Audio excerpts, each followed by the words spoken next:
Balake. Where is Balake at? My name's Blake. Do you want to go to war, Balake? I'm for real. Ron.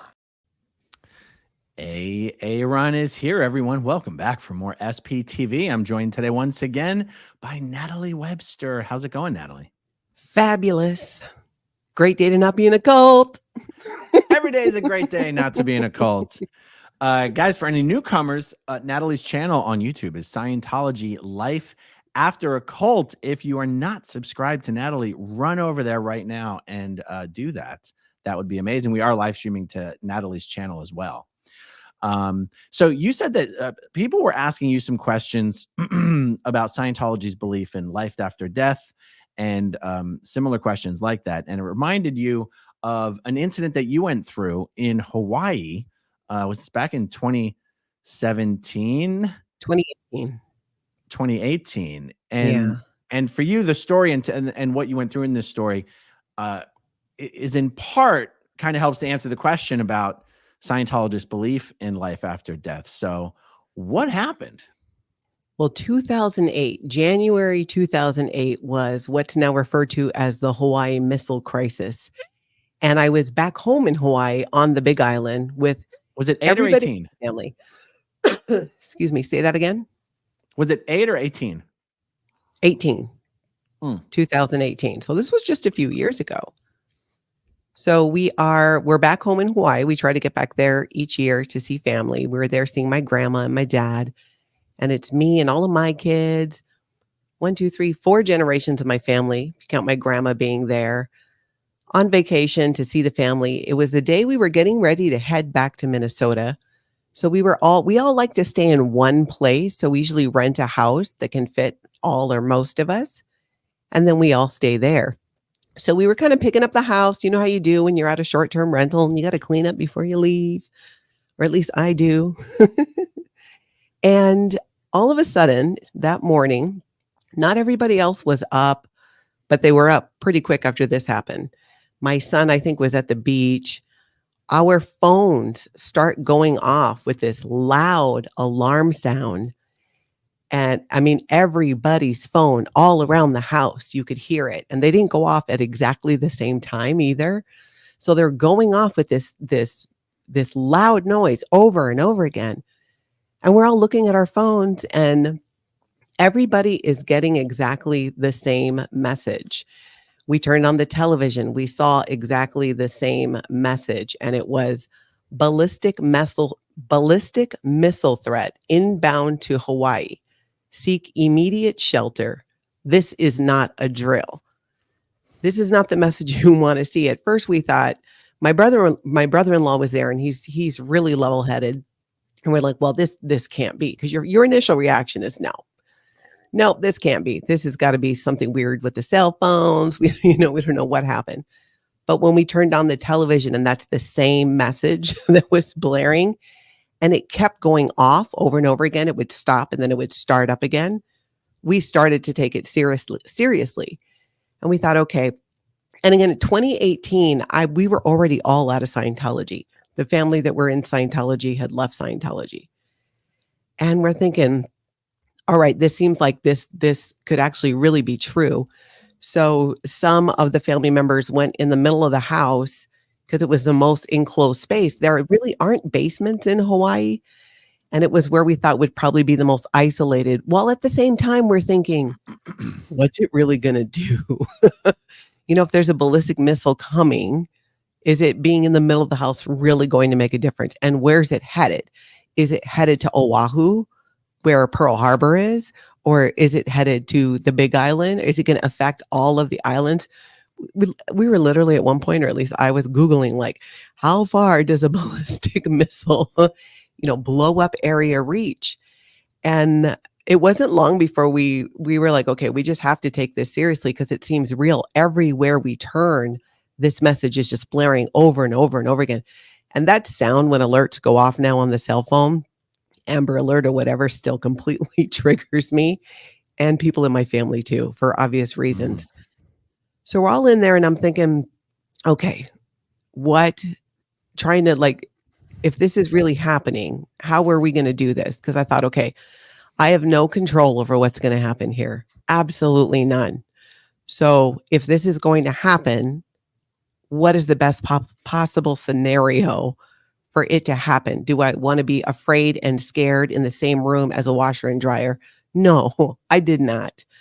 My 3 kids were there. My grandson was there. My granddaughter wasn't born yet. My grandson was about a year old. My daughter, Kelsey, says, she's like, we need to go get Jared. And I had told her, I'm like, you can't leave. You have a baby. And she just ran out the door, got in the car. He wasn't that far. She went to go pick him up from the beach. He had gotten the same alerts on his phone, and he was just going to stay at the beach, which what he said made sense. But she pulls up the car and she starts yelling for him to get in the car, get in the car. There's this missile coming. He's like, I know, I want to be by the ocean. And she starts screaming at him and she says, if we're all going to die, we are going to effing die together. Get in the effing car. And then he did. He got in the car and she brought him back. And we just thought, okay, so most people were in the middle of the house. And I'm thinking, I'm just trying to make peace with this and think, okay, if I cannot control it and this is happening, what should we do? And in that moment, I don't know if you've ever thought what would go through your head when you think that you're going to die. I mean, we really believe, us along with a ton of people thought that. I mean, can you imagine, Aaron? What would be going through your head? I have thought about that. And it depends on whether it's something that you have that you can conceive at all that you can have control over or to prevent. Mhm. And I've always thought that if it was something like an asteroid, just a giant asteroid heading right towards you, and there's no point even running, I always felt that there would actually be a certain amount of peace to it. Like, what's the point of panicking about the inevitable? Exactly. And that's pretty much where I landed. I thought, okay, at least we are all together. I don't want my children and my family and literally 4 generations of my family, because my dad and my grandma were on the island, to all die together, but at least we'll be together, right? And then I thought, my ex-husband was there too, my first husband. I don't think his fiance was with us that trip.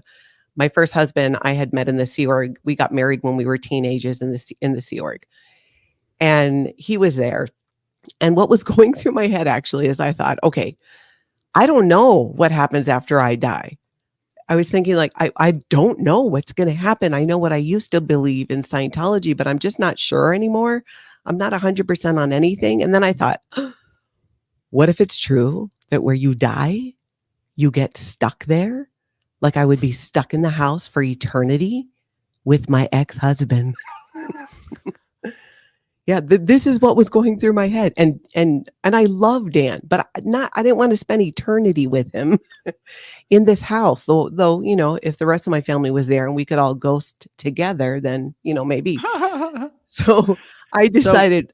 Go ahead. Well, on my channel, I've explained kind of what Scientologists believe happens to you when you die, and I always explain it though as far as the implant station and being shot down in a little baby body, and you have your memory wiped and all that stuff. But I've never actually explained, I think, that Scientologists do believe that ghosts and poltergeists and demons or whatever are just beings, thetans, that somehow got stuck where they died, as opposed to, well, L. Ron Hubbard never explained why those beings didn't go to the implant station. So I don't know about that, but I don't know that I've spoken much about ghosts and Scientology's belief in it.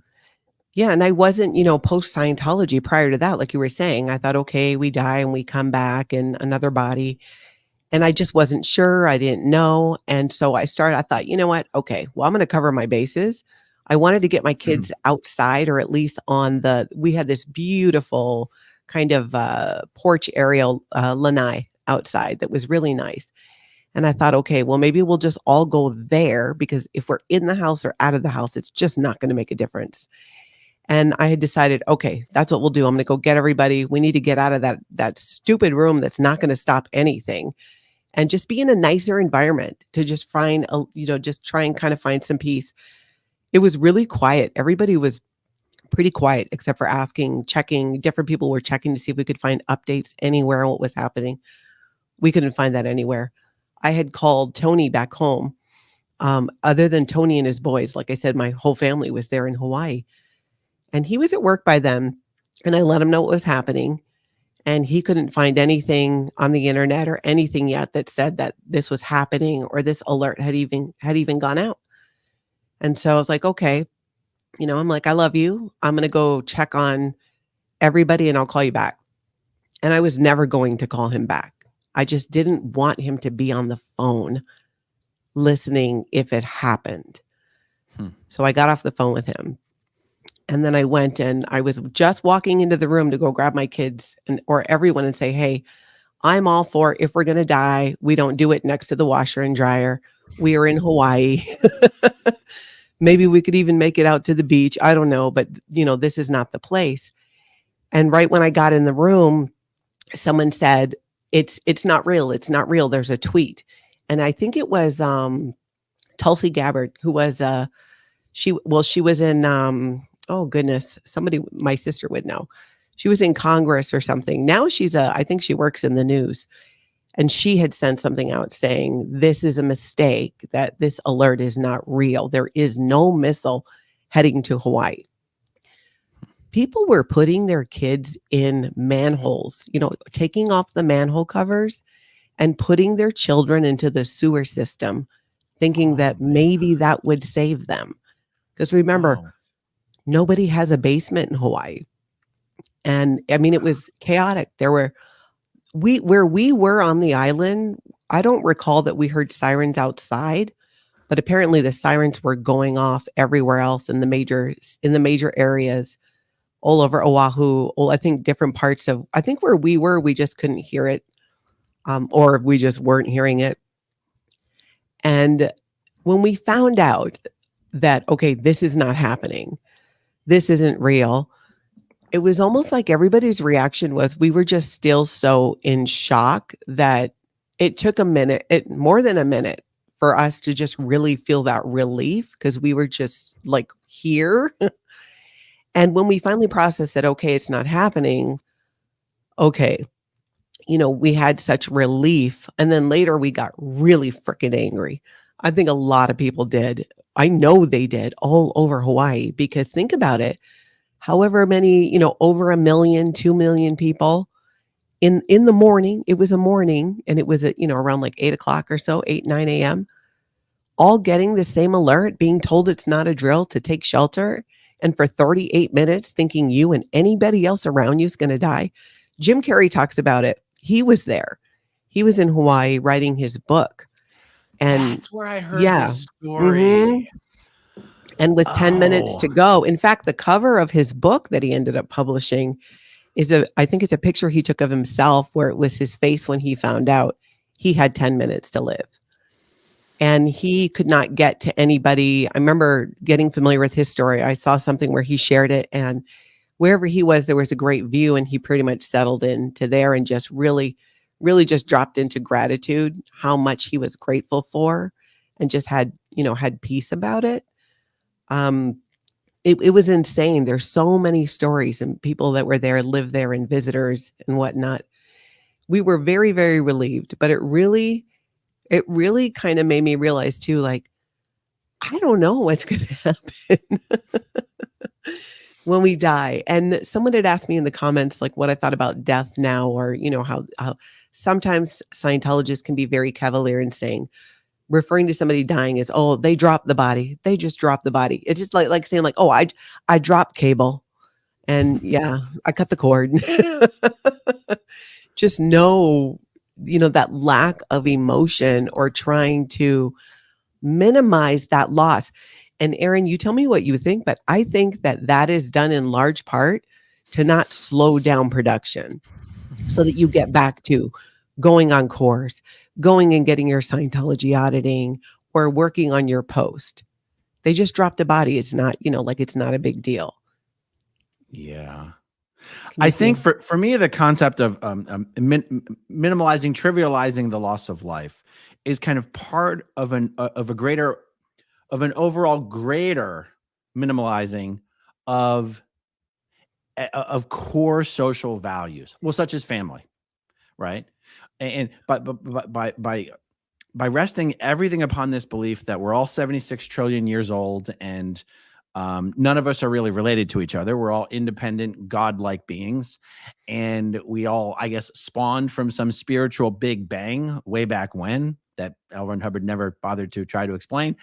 And to minimize the importance of all important social things that we hold value, that we value socially, that we hold dear socially, it allows L. Ron Hubbard and Scientology to put Scientology itself above all else that someone might generally hold to be important in society. And I think dropping the body is part of that greater trivialization of what normal people would consider important. So yeah, like for sure. I mean, when my brother died, he'd been declared, we'd been disconnected for a couple years. They didn't even, I was in the Sea Org at the time. They didn't even want me to go to the funeral. I'm like, oh, he's just an SP. Why would you go to the funeral? Did they say that to you? John Lundeen said that to me. Yeah. The captain of Asho Day. Is he still there? there? Go to the funeral. I mean, yeah, well, Asho Day and Foundation combined and they put in a new command team, and John Lundeen, last I knew, was sent to Flag here in Clearwater. And it's probably like a letter registrar or something like that. But yeah, they're like, oh, and then because, you know, I knew the rules and I knew how people thought, in order to fight to go, I had to pretend like I didn't really want to go and I didn't really care, but it would create bad PR with the family. And so I had to go, you know? But, yeah, completely. So, but everyone trivializes loss of life, families, just holidays. I mean, for most people, holidays are important just because of family, regardless of whether you care about the holiday itself. It's time to spend with family. This is something that I'm not even sure I've totally unwound. You know, the idea in Scientology that family is not really important, you know, just spend so much of my life thinking that way. Yeah. When you say unwound, do you mean like kind of just getting rid of that idea or understanding more what it was and what it is today? I mean, I'm not even sure I've really gotten rid of that way of thinking. Blood is thicker than water. I go, is it really though? I don't know. I guess you, I don't know. I've just spent so much of my life thinking a particular way. It's one of those things that I like to think I've gotten over that, but I'm not totally sure that I have. Yeah, I think you're right. You? It was all to control us so that we wouldn't be distracted from what we were doing. I really think that that was a large part of it. My family, I've always been close with my family. And for me, I think growing up in Hawaii has a lot to do with it. We have a different concept of family. It's not just blood. We have what's called like my grandma had what are called Hanai sons, which are kind of like her adopted sons, but they're not legally adopted. So you have a Hanai family.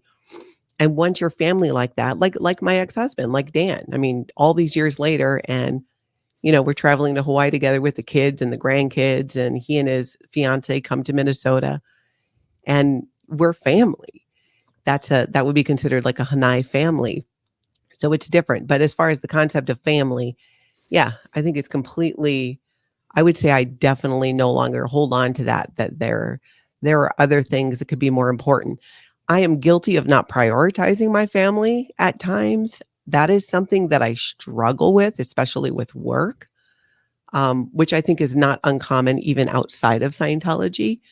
But I think that this is something, and you tell us in the chat, I think even people who've never been in Scientology might be able to relate to that, because there is this idea of it's like they fight against each other. Family is really important, but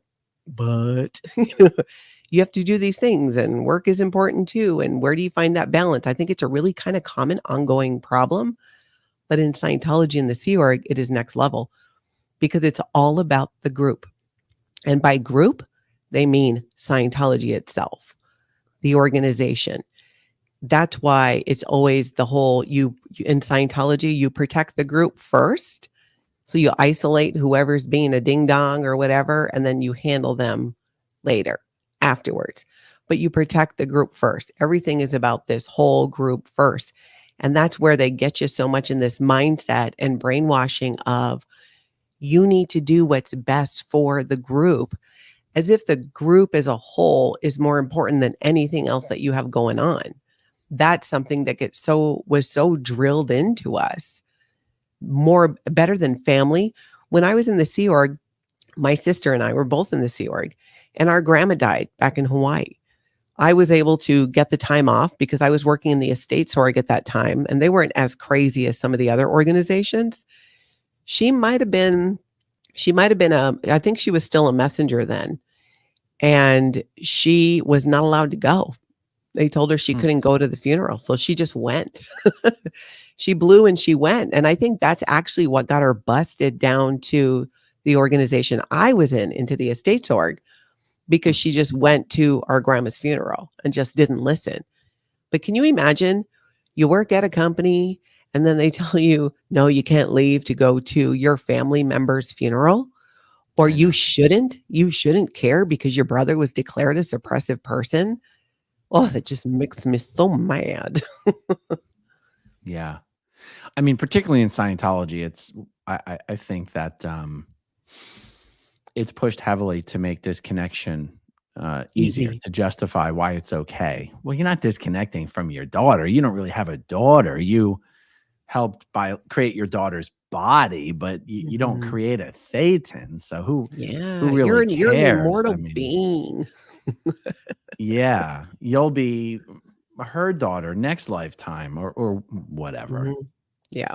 My takeaway though from that was kind of that I realized that, my family is a huge priority, if not the priority for me, because in that moment of thinking I was going to die, I was glad that I was with them. I wasn't happy that they were there and going to die with me, but I thought, well, at least we're doing this together. I always got to find the silver lining. So as I'm thinking we're all about to die, that we're all doing this together, that we'll be together, that they won't have to deal with the loss of this entire family. Our family would have been wiped off the planet because we were all in one place. We were all there. And it's just, I thought a few times, like back when I was still in Scientology, would my viewpoint have been different? Would I have been, and it mortifies me to think about this, would I have been standing there trying to trivialize it? Well, if it does happen, we're just all going to drop our bodies, but then, oh my gosh, they probably would have killed me and should have. But it's an interesting That you topic. would have been, do you think that you would have been wondering what you did to pull this in? That's yeah. Yeah. And I did think about that. That is one that I struggle with in my head. That's one of the ghosts that still talks to me. You pulled this in, you must have done something, because it was so ingrained. And I try to remember that it's very important, me and everybody who's ever been in a cult or situation like this, to give yourself some damn grace about it. Just because you still struggle with something doesn't mean it's never going to go away. Maybe you'll master it. Maybe you won't. Maybe it will always be a struggle, but that's okay. As long as you still maintain what you hold and believe to be true. But oh my gosh, I would hate, I quickly push that aside, but it still comes in when something happens, because I've had so many crazy things happen throughout my life. And even since I left Scientology, this happened in 2018 where we thought we were going to die. Another time there was a hurricane bearing down on us and we were stuck between a mountain and the ocean with no way out. They had shut down the roads. All of these times where I feel like, at first I looked at it like, why is it I feel like throughout my life I'm constantly being almost killed and going through that kind of that trauma and that level of upset and stress. And I think my takeaway in the end was I realized, you know what? I think the key here is almost. So maybe it's not that I pulled it in, or for whatever reason that my life has been one, Forrest Gump crazy happening after another. Maybe it's that I'm actually lucky because those things didn't happen. I wasn't shot. We did not die in the missile. There wasn't really a missile. The hurricane took a turn 8 miles out. They're a bunch of close misses. So now I try to look at it like, I'm actually quite fortunate. You just sort of jogged my memory on some of the logical inconsistencies with what Scientology says with its the PTSD tech, Yeah. potential trouble source and suppressive person. And I know that there's some Scientologists out there who will think if you're someone who constantly has things happening around them, you're either PTS or SP. Yeah. Meaning like accidents, Mhm. but happening around you, but that you don't get hurt or injured. And then there's others that would be like you just said, well, wait, but it didn't happen to me. It almost happened to me. I must be the opposite of PTS or SP because I seem to be impervious, and that's what an OT would be. And depending on Exactly. how you wanted to apply those policies, you could be like, you're either an SP and things are always happening around you and you're somehow the cause of that, or you're an OT, just like walking through a burning forest unscathed. Exactly. I really believe today that, because often one of the common questions I get is, well, what do you believe today? And I'm always like, well, it just depends on the day. But I do believe that, at least I feel like we're here to experience these things and to learn from it. There are lessons to learn from everything. There's so much to learn even out of trauma. There's so much that I learned from my experience in Scientology and the Sea organization. Now, I would have preferred to not have to have learned those lessons that way, but I did. And I've always felt that since leaving Scientology, this has been my new viewpoint about it, that if I can learn from something, it's not wasted time. It's not wasted money. It's not a mistake, because it was so drilled into us that we cannot make mistakes. We cannot waste time or resources. And I'm not saying I don't go out of my way to do those things, but sometimes things go wrong or they're eventful. And I've just decided that for whatever reason in my life, that my walk through the earth is an eventful one. So I just started saying that, it's just, my life's just very eventful. Yeah. It's funny. I wonder how many former Scientologists feel a sense of regret over wasted time, because I certainly do not. And I think sometimes I might casually explain it away as, well, thank God I got out when I was relatively young and I had a family and I was able to have a career and all that kind of stuff. But the truth is, no matter what you're doing in life, you're doing it with other people, you're having experiences, you're interacting, you're having a certain degree of fun. I mean, no matter how bad our overall, what we went through in Scientology was, no one will deny there's plenty of parts in there where you're having a lot of fun with people you really like, right? Even if you're in the Sea Org, there's plenty of times where you're having a lot of fun with people you really like. And on some level, that's what life is, just having experiences. So whether Scientology turns out to be a bunch of bullshit or not, I don't know that someone needs to view all their time spent in Scientology as wasted time. You are having experiences. Have more of them now. Yeah, I agree with you 100%. And that's how, I mean, I think that's how I see life today. It's just kind of one experience after another. Some are more pleasant, but even, as I go through in my work, in my career, I try to look at everything like, okay, if this didn't go the way, if this is not the way I want it to be, if this is not the ending I want, then number one, I know then it's not the end. But what can I learn from what happened? And that has really helped me kind of reframe that, because it's not wasted. And I for me, that feels really true. That really resonates. And I'm real curious in the comments, people chime in, tell us what you think. There's just been so many things that have happened that in the end, and after what happened in 2018, that really was my takeaway from it, that we're here to learn. If you think Aaron missed out on a little fun, hit the like button. Well, Old Scott says here, everything that happens to you is what led you to be the person you are now. That is exactly why I don't regret anything I've gone through, even the horrible things, because some lessons, some might say all lessons, really do need to be learned the hard way to be truly learned. And it's like, I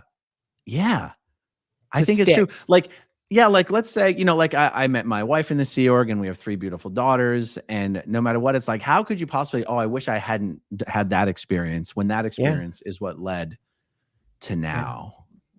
I guess if now really, really, really sucks, then that might change your perspective. I don't That's know. What do you true, think but about that? I mean, I would say that then it's like, well, maybe that's kind of the point where if it really, really sucks, then just kind of take a step back and take a look at what is it that you want? What is it that you really want? And after leaving Scientology, that's something I've continued to ask myself over and over again, because we're so conditioned in Scientology to be focused on going up the bridge to total freedom that your blinders are on to everything else. But I see the same thing with people that I know outside of Scientology too. You know what I'm saying? Where it's sometimes it's so much easier to focus on all the crap that's going wrong that you forget what it is you were doing in the first place, and you lose focus on where you're going while you're and why you are doing that. And then that's where I think it becomes more, gobbled up that way. Because if I try to take a step back myself when I'm struggling and when I'm really stressed. In fact, earlier today was totally that. And I had to remind myself, okay, what am I running into? All right, I'm running into this issue and I'm running into this issue. I took a few steps back in my head and I'm like, okay, that's okay. It's here's what I can do. Here's what's going to be my next step. Here's going to be my next plan. And I have moments too in times where I'm like, you know what? I just want to give into it. But this is what I do. And I'm not saying anyone should do this. I'll look and go, okay, I'm going to go in the shower and I'm going to cry for 20 minutes. I'm just going to just let it all out. I don't know why I like to do my crying in the shower. I think because it helps with, your nose gets all stuffy and all that stuff. And the hot water is just so comfortable and the steam swirling around and, you're alone. I'll try to do that as well. That is a question too I'm curious about. And you tell me, Erin, how do you deal with stress differently today than when you were in Scientology? When you think about the things that you need to do, when you run into issues where it's like, somebody just got in your way on this or that didn't work out. My knee-jerk answer here is no. And it depends on how you define stress. Okay, so for me, being in the Sea Org, the greatest stress I could imagine, and it's not just imagining, that I went through, is feeling like I don't want to be here anymore. I'm about to be in a lot of trouble that I'm not sure I'm going to make my way through. I'm not willing to do the RPF. I will not do the RPF. I don't want to get divorced. How do I get through this intact? And I would almost have to, but I would never go to someone else and ask them for counsel on what I should do. Ever, ever, ever, ever, ever. I can barely even imagine doing that. Not on small things, but on major things. Because at the end of the day, you've got to live with your own decision. How can you ask someone else what they think you should do? And so I would sit down literally in my office by myself and handle myself on what frame of mind I needed to be in order to effectively resolve whatever problem I was in right there. And I just sit there and think until I personally felt, okay, I know exactly how to move forward on this. And once I handled myself, I could handle anything, like anything. And that is how I still deal with incredibly stressful situations, particularly ones over the last 7 months, where I will never, ever, ever go to someone else and be like, tell me how I should think about this differently. Because I go, if I got to ask someone else, I've already lost. I have to know how to do it. And the thing is, the procedure that I'm kind of describing right now, it's not like Scientology tells you to do that. I don't know that I'm describing something I took from Scientology. It's just how I handled stress in Scientology and the Sea Org. And I think that approach allowed me to last as long as I did without getting sent to the RPF or getting declared earlier than I did. I don't know. I'm kind of babbling, but whatever I did then, I feel like it's the same thing that I do now. And yet, what I was doing then wasn't really a Scientology based thing. Yeah, I wouldn't say that. I don't think that they really equipped us, even in the Sea Org, to to deal with stress. Stress wasn't even really a word that That's right. was It's actually it's thrown considered around. that's a WOG word. That's not a That's a Scientology word. WOG There's no, word. they don't use the Exactly. word stress in Scientology. Yeah. I mean, can you imagine? You don't go to your boss or your senior in Scientology or the seer and go, I'm just feeling a little stressed today. So I think I'm gonna maybe work from home. Maybe take the day off. Could you imagine asking for a mental health day at an org? You'd be, oh my God. That's something that I know today in my life today, especially since I've been working with other people, and having a boss is being okay with taking time off. It's still to this day, I struggle with it. I do it and I know that it's okay. I mean, I have PTO. That's why it's there, these vacation days when things come up. And it's still, I just get this feeling in my gut that's just sickening, which sucks because I usually am not taking time off unless I am sick. And then, it just adds to it. And I think a lot of that is because we just were never allowed to do that. The last thing you wanted to be in the Sea Org was sick, because then you had to go to isolation, which I Oh feel like they yeah. intentionally made as horrible as possible. So you'd never want to be there. You could be like coughing up blood and your senior would be like, "Are you sick?" No, I'm fine. Just an Nothing. allergy. Yeah, it's just allergies, nothing to see here. You want to get into do this big old giant handling. I don't think about that anymore. Like if I get sick or I stub my toe or something happens, I don't automatically go like, "Oh my gosh, who is suppressing me?" My realization post Scientology, and for those that don't know, in Scientology, if you get sick, if you just start making a bunch of mistakes and all this stuff, there's, especially if you get sick, someone is suppressing you and you need to handle that because now you're a potential trouble source. Mhm. And this was a big thing in Scientology, this idea of somebody is suppressing me, which I often thought that doesn't really add up, because on one hand, somebody's suppressing me. On the other hand, I'm supposed to be at cause over all this. But my takeaway post Scientology, how I see it now, one, I don't believe anyone can suppress me. I think you got to have my agreement to do that. And you're not getting it. That was a game changer. And I realized that for me, that was part of that Scientology cult mentality, that I need to go and look for, well, this suppressive thing is going on. And there was a little bit of truth in it, right? Because sometimes if somebody's being a total asshole to you, now you're focused on that and maybe you're not paying attention to what you're doing. And you know what I'm saying? Like there is a little bit of truth in that, but it's not the whole reason. Viruses and bacteria make you sick. I'll tell you what, the fact that Scientologists believe that in order to get sick, you have to be PTS, you have to be the effect of some source of suppression, is why I've never been able to understand what David Miscavige's obsession was with locking down all of the Scientology organizations for like 3 years over COVID. Scientologists are pretty notoriously have a bias against medicine and anything to do with pharma. And a lot of Scientologists are anti-vax, even though L. Ron Hubbard never really said anything about that. There's just this very anti-medicine bias. And Miscavige shut down the orgs so much more thoroughly and for so much more time than the world. Yeah. And I don't know how Scientologists explain to themselves why Miscavige seemed to be acting in a way that was inconsistent with Scientology's beliefs. Something to do with the iOS platform has different gestures, do different things.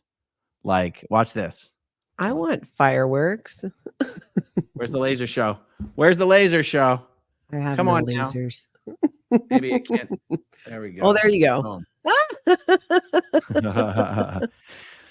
Miscavige, generally speaking, in Scientology, they don't worry about health that much because it's like, well, if you're not PTS, you're going to be perfectly healthy. Yeah. And so Miscavige is acting in a way that, to be honest, was inconsistent with Scientology's belief in PTS and SP. And I just don't know how most Scientologists explained that went away. Not to get even remotely political about this, guys. I'm just talking about it in the context of Scientology. Yeah, exactly. The gloves and all that went on longer, it seemed. I would love to know that too. What they thought about Gloves. it. You Yeah, knew they you wore the can spot gloves. for years. You could spot a Scientologist in Clearwater because they were the only clown walking down the street with gloves, lunch lady plastic gloves, and a mask. Like a year after the rest of the world had opened wide up, it was weird. I wonder if it was just another way to control them, to keep them there, to keep them, stuck there. I know, and I'm curious, any other people who used to be in the Sea Org or even on staff, you know how you could never, like, at least in my day, you just couldn't just leave the base. There was a period of time where you couldn't, like, you could go across the street, but Yeah, excuse me, but not really, you can't just go take off. right. And that feeling of being like, I can't leave. I need to stay here. Sometimes I wonder if that's not why, like, if I'm going somewhere and it's not in my plan to stop and get gas, I cannot stop and get gas. I have to ahead of time. Okay, I'm going somewhere. What am I going to do? I'm going to get gas.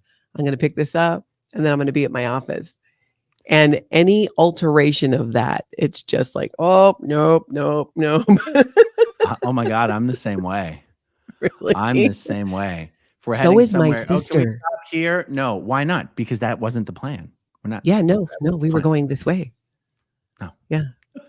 So I wonder if that is a thing, because my sister's like that too. And it got to the point too where for her, she even struggled with leaving the house, like, and way post Scientology, it was part of her PTSD. And it was the same feeling when she would describe it that she would get being stuck at the base or being forced to stay on the international base, that same type of feeling.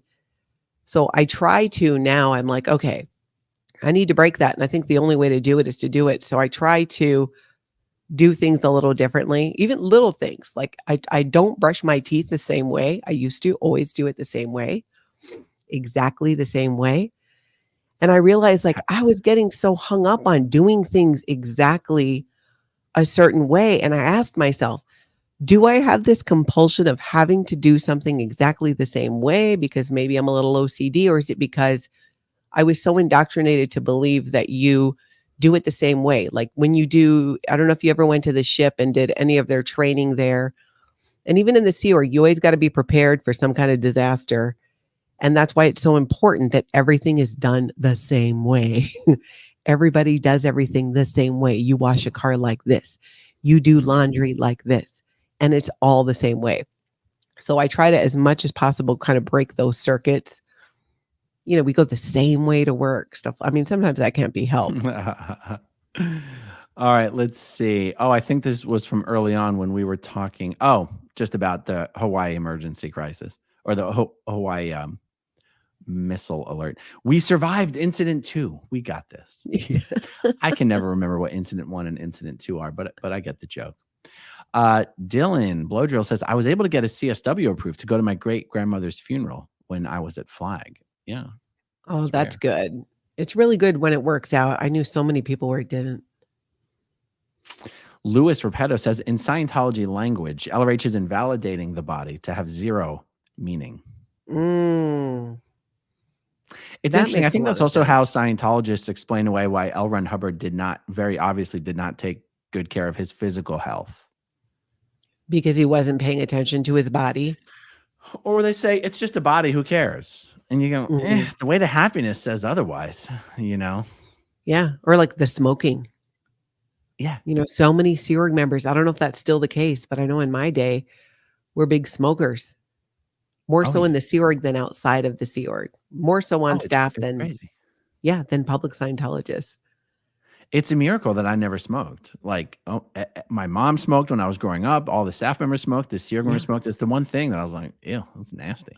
I tried it when I was on that training program when I was like 15. I didn't like it because everybody was smoking. And there was this girl, she was this really cool. I thought she was so cool. And she was from Australia and she was my age. She was 16 and she had already been married for like over a year. And she smoked. But I just hated it so much. Wow. Nancy Alley, but how would you know you're doing the best for the group when you're not allowed to communicate with the others? Exactly. I think what they don't really mean doing what's best for the group. It's doing what Scientology says you should do, what L. Ron Hubbard says you should do, or then what David Miscavige says you should do is what's best for the group. We as individuals didn't know that, or we may have had another idea of what we thought was best for the group. But when you hear that in Scientology, the greatest good, doing what's best for the group, it's whatever the agenda is in that particular moment for Scientology, the Sea Organization, or David Miscavige. If it suited Scientology, if there was some benefit to Scientology for Sea Org members to have children, they would have them. There's no benefit. And if nothing, and even they knew it's just kids were being harmed and abused, but they didn't change anything. They just got rid of it. What was that, 86 or so, I think, when that came out? Something like that. Mm-hmm. Yeah, in Scientology, what's true is what's true for you. As long as what's true for you is what's true for me. Paula Bizak, is it rude to ask Natalie her nationality? Was she born in Not Hawaii? at all. I was, and you can ask me anything. I was born in Hawaii. I'm Hawaiian, Portuguese, American Indian, Scottish, Irish, and Chinese. Because you're hard pressed to find a Hawaiian who's not also Chinese. Because the Chinese went over to Hawaii and worked a lot in the fields, and there was a lot of mixing going on. There's a lot of very mixed people in Hawaii, because I always joke that the Hawaiian people and the Polynesians were just very open. Did you ever do one of those DNA tests? Yes. Yeah, I did. I think there were the only few things, it was like a tiny bit of like Arabian, and it takes back, what specific, like maybe what parts of China. But yeah, it wasn't nothing too surprising. Was there anything surprising? Nope. It said, you're white. You're definitely white. A lot of British, Irish, German, stuff like that. What you'd expect, really. Anon says, there's also an extra level of awareness after being in a cult that you can use to help other people. I think that's true. Incarnate Unlimited, I am the culmination of how I reacted to everything that ever happened to me. Oh, I can see that too. Definitely. Muriel Stonewall, 3 to 54. I look at it this way. If I did not get into Scientology, it would be a different life. Who knows? Just a different path. Now, here's a question for you. What do you think about the idea that we were always supposed to end up somewhere, or we were always supposed to learn a certain thing? So even if you're going down this path and you take this turn here, that you somehow, when you get back on that path, things align better. And in my experience, they feel like they're going better. But when you deviate, it becomes more, it's harder. Things aren't going right, even if you're not fully aware of where you're supposed to be going. And I thought about that in the Sea Org, like how you don't meet too many people that overall just come out or like, yes, being in the Sea Organization was amazing. But I've seen so many kind of recreate their life. That's actually one of my favorite things, to find out what people are doing now, what they're enjoying now. Every time I meet a new ex-Sea Org member, I just want to be like, so what are you doing now? Do you watch movies? Do you read books? Because those are things that we couldn't do. You couldn't have a television in my day. The only time you could go to movies, oh my gosh, was if Battlefield Earth came out, or I hear now it's a Tom Cruise movie. Although I did go to a movie on Christmas once, I remember that. And we did go on Christmas, was a day that I pretty much regularly, we did something, went to the movies. I think went to Disneyland once. Is it Disneyland in California or Disney World? Disneyland in California. Okay, yeah. Went to Disneyland. So you got to wonder. Yeah, I don't. So when you say that there's like that, to a degree, things are kind of predetermined, I wonder. I don't think they're completely predetermined. It just seems like, and I feel this way, that when when I'm headed in a certain direction, in creating my life a certain way, and if I kind of veer off, sometimes it totally works and it still gets me to where I want to be going. And sometimes you veer off and it just is like chug, chug, chug, and it's not working and you're getting distracted by all these other things. And then when you kind of get back onto, like I was saying earlier, this idea of what kind of life do you want? That was something that was really hard for me to figure out. And I swear, I think it took me up until very recently to figure that out. What kind of life I wanted. Because I would say I've been out for almost 13 years. And I would say probably only up until the last 2 years did I realize that I had spent so much time. I know I don't want Scientology. I don't want that. I don't want to go back to the Sea Org. Because you have all these nightmares about going back, that they come to get you and that you go willingly, at one point. And when with time, as that started to quiet down more, and I realized, wow, I'm still so focused on what I don't want that I'm not thinking about what I do want. And I've had people, it probably helps that I've had some really awesome people in my life in the last few years. And Tony's like my number one cheerleader. And he's always asking me that. And he's always like this, you can do anything that you decide that you want to do. And I've worked with people who share that, like who've asked like, well, what do you want to do? If you could do anything, what would it be? What would you want to do? It took me a really long time to get to where I could even accept the idea that I had a choice, that I could be doing something different, that I could create something different. Because what are we told? We're told if we leave, our lives are going to go to hell. They're going to fall apart. This is going to happen. That is going to happen. So I think part of the PTSD is living your life walking on eggshells because you're so worried of what boogeyman's going to come out of the corner and get you because you're not doing, you're not back doing your posts or doing this thing in Scientology. That starts falling away. Did I make a mistake? That's not a thought I've had for a million years, it feels like. But you know what I'm saying? Because it's made to be such a big deal. If you leave, things will go so wrong. Absolutely. God, that hadn't even really occurred to me. In Scientology, well, particularly if you're on staff and in the Sea Org. I'm going to say some stuff and then I'm going to want to kind of modify this stuff. If you're a staff member or you're a Sea Org member, you're not trying to figure out what you want to do with your life, what you really want to do. You'd get in trouble if you decided that what you really wanted to do was something other than what you're already doing. Yeah. It's not even a thought process that exists, is what do I actually want in life? And some of the irony here is that there was one course in Scientology called the Life Orientation course, where the entire purpose of the course was to figure out what your true purpose in life is.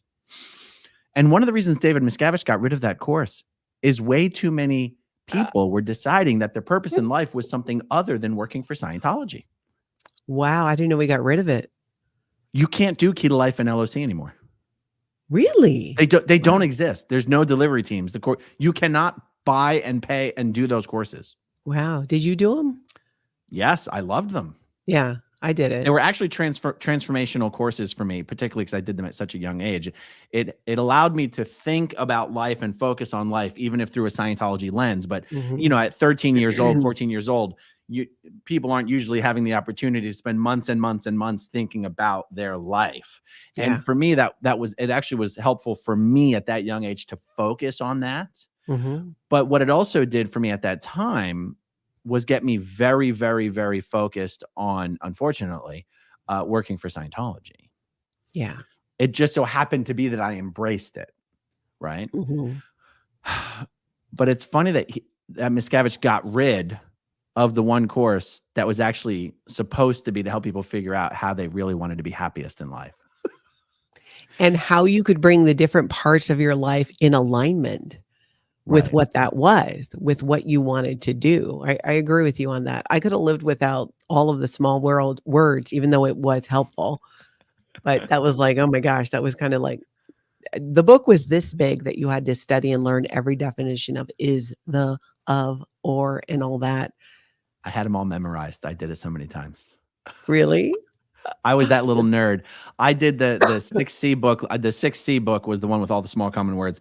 I Yeah. kept getting retwinned, and I did that book so many times. I quite literally had the definitions memorized as to the sequence and the content of all the small Wow. common words. I was the nerdiest of the nerds. I agree with you, though. I'm surprised they got rid of that. I thought it was because But it when- took everybody too long. It was long.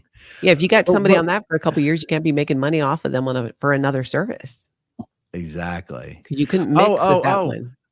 Part of the exercise on the Key to Life was to learn the alphabet backwards. I still remember it. Do you? No. ZYXWVUTSRQPONMLKJIHGFEDCBA. Oh my gosh. Never forgot it. Learned it in 15 minutes. Never forgot it. Wow. But but no, when you said like only in the last 2 years have you actually started to wonder, what do I actually want to do in life? I don't know. There's something about you saying that made me realize you're not even allowed to think. That's a pointless thought in Scientology. Yeah. You don't even realize that you get to decide, that you get to choose, especially as a child growing up in Scientology, when the indoctrination starts so early and continues. Everything is to get you in pretty much into the Sea Org or onto staff as far as Scientology is concerned, which makes sense because they can't get anybody else to come in. So they just have to go with, taking the kids of Scientologists. But your existence is all about training to become a Sea Org member and a good Sea Org member. Whereas you don't even think, it was never an option. My parents never talked to me about, college. That was never even an option. It was never even an option. Yeah. Look down on. Yeah, you were wasting time. But if it's interesting to think, and I would challenge all the ex-Scientologists out there to just think, what is it you really want to do? Have you decided or entertained the idea? It's so fun to just think about that sometimes, like, okay, what would I like to do? Sometimes I'll do it with my day or my morning, like on the weekend, because even though I've been out for a while, I'm still completely giddy over the fact that weekends are weekends, although not always when you're in real estate, but the idea of having that time off, working, and I working 5 days and then you have 2 days off. That's like that felt like a vacation to me compared to what our schedules were before. But that's part of why I think the cult keeps you so busy, is so you don't have time. You don't have freedom of mind. The mind control stops you from having these thoughts. You don't have time to just sit there and daydream about, gosh, I wonder what I would want to do. I didn't grow up thinking that way. So once like I said, I had to be far enough away to realize, because you know why? Because people were asking me, what do you want to do? What really, if you could do anything, blah, blah, blah, blah, blah. And I'd be like, oh, I'm very happy doing what I'm doing. And It's that's crazy. not true, but there are other things I do want to do. I keep having the same realization that it never dawned on me that that's the gear that I got into, which is whatever it is you're doing right now, the best you can aspire to do is to be as good as that as possible. Yeah. You cannot aspire to do something else other than what you're doing. You can just try to get as good at it as possible. And that's the best you can hope for. That is a great, it's never dawned on me that is pretty much how I operate usually in life. I mean, honestly, I'm always focused on just how to get more efficient or better at whatever it is that's right in front of me, but for no particular reason, then it happens to be what's right in front of me. Someone would have to remind me, you don't actually have to be doing this if you don't really want to. It's like, never even dawned on me that would be true. Yeah. Once you get on the hamster wheel, you just keep going, no matter what it is. You just keep going and going and going and going. And because that's what we were raised to do, no matter what we were doing, what our job was, where we were put. We were to just keep going and going on that hamster wheel and not take the time to think, hey, maybe I don't want to do this. And I think when you've been trapped for such a long time, you never allowed we don't allow ourselves the freedom to have those thoughts. It's kind of like if you're, when you're married, It's like although I don't know, sometimes it's easier to have those thoughts depending on how your marriage is going. But it's you don't. Oh, it's like parenting. There's life before kids, and there's life after kids, and there's life with kids. You're not going to always be raising children. So the solutions or the things you did in your life when you're raising children may not work when you're empty nester and no longer raising children. That's what I came to realize too, especially when I became an empty nester, because I was a parent at such a young age, married at 17, first kid at 19, in Scientology till I was 40 something. That would just like was always the thing. What is my next course? What is my next service? How do do my kids need to be in Scientology? And that is something I never pushed. My oldest actually got on course because of my mom and my stepdad. My stepdad really got her going, I think, on course, and Shelby can correct me on that if I'm wrong, but we would go to the org and do things, but it wasn't something that I pushed, like, you need to go and get on course. I was trying to get off course myself. Man, I would have been pissed if one of my parents got one of my kids on course. Yeah. I'd be like, so that wasn't, did they ever try? No, well, my dad was never in Scientology. And my kids, my wife and I were both declared before my kids ever even heard the word Scientology. Ah, okay. Although, ironically, so we had our first kid in 2006. I was not declared until 2014. That's about 8 years. So yeah, we had kids for 8 years, and we simply never ever pushed or even not only never pushed Scientology on them, they never even heard the word. Which was weird, because it's not like my wife and I had an agreement not to do that. Mm-hmm. We just knew, like, nope. Yeah. I think you see that a lot. I remember seeing many Scientologists who were higher up on the bridge to total freedom, and who had children. And I remember one in particular, I think he was on OT7, so operating Thetan level 7, actively auditing on it, and his children were never really involved. I knew a few like that. I think they even went off to college. And I remember thinking, like, why is that? And I frankly, I'm surprised, like, he's still in. I thought for sure, like, because that would be the next step. If you're not pushing this on your kids, you already know that this is not right, that this is not the situation you should have them in, or that you're really happy there. You're not a happy person in your life. If it's something you're really enjoying and you're getting something out of, you talk about it and you want to share it with people. And if you're not, then maybe it's not what you should be doing. But there aren't those thoughts. It's like they're just trying to protect their kids and keep the separation there. Yeah, I totally agree. Pause for Andrea.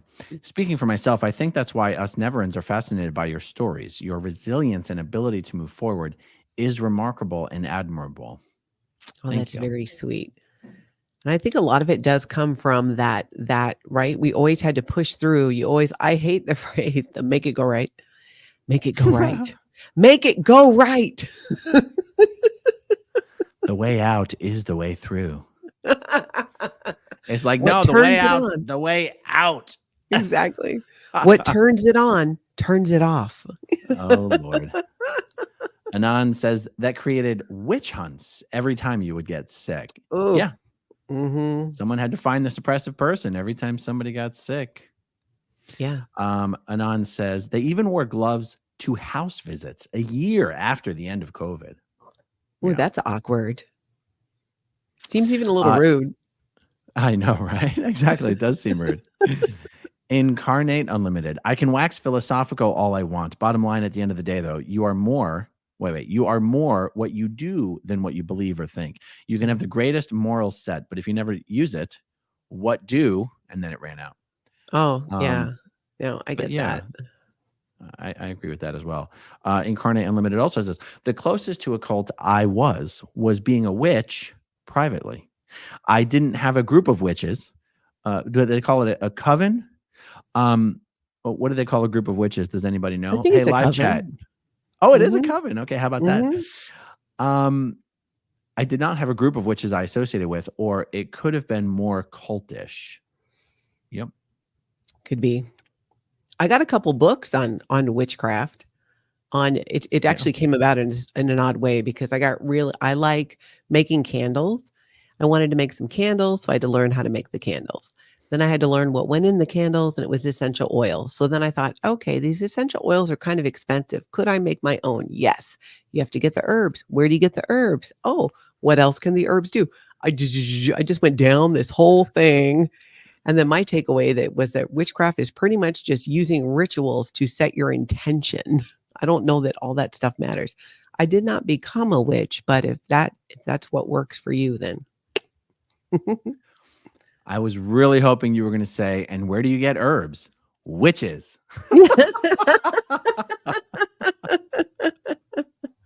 I have an apothecary in my I'm in my office in the podcast studio at home, and I have all my oils and lotions so I can make my own lotions. I like to make balms, all kinds of things. Candle making is a gateway drug to witchcraft. Girl, yes. Because when I was researching it, some of the books about natural medicine, then a few of them were kind of in that category, but nothing I came across, and I'm sure it's there, was more the black magic type of stuff. It was more, here's crystals and herbs and what you can do with it. I just know that today I make a killer lip balm and I suck at candles. Oh, man. Well, this has been a fun chat. I want to remind everyone, Natalie's channel is Scientology, Life After a Cult. Let's keep doing videos together, Natalie. Anything and everything you want to chat about, let's chat about it. Yeah, I have a whole list of topics that I've been working on. Every time I think of something, I'm like, oh yeah. And I would love to hear too from all of you. What do you want to hear about? There's some things that like I've gotten in the comments on my channel that really made me think, which I think is the biggest reason why I love doing this, Aaron, because the comments, the being able to interact, it just so much having those different points of view.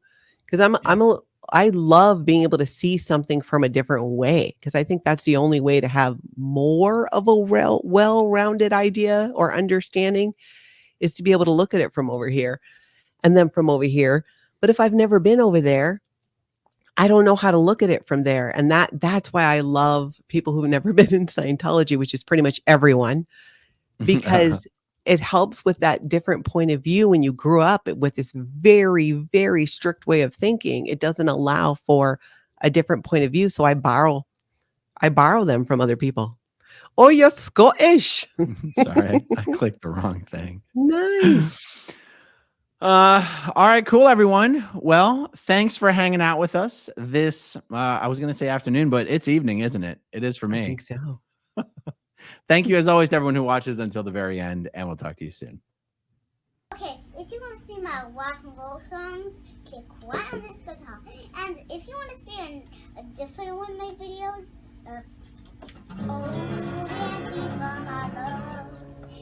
then you could click right inside here. If you have subscribed or not, subscribe right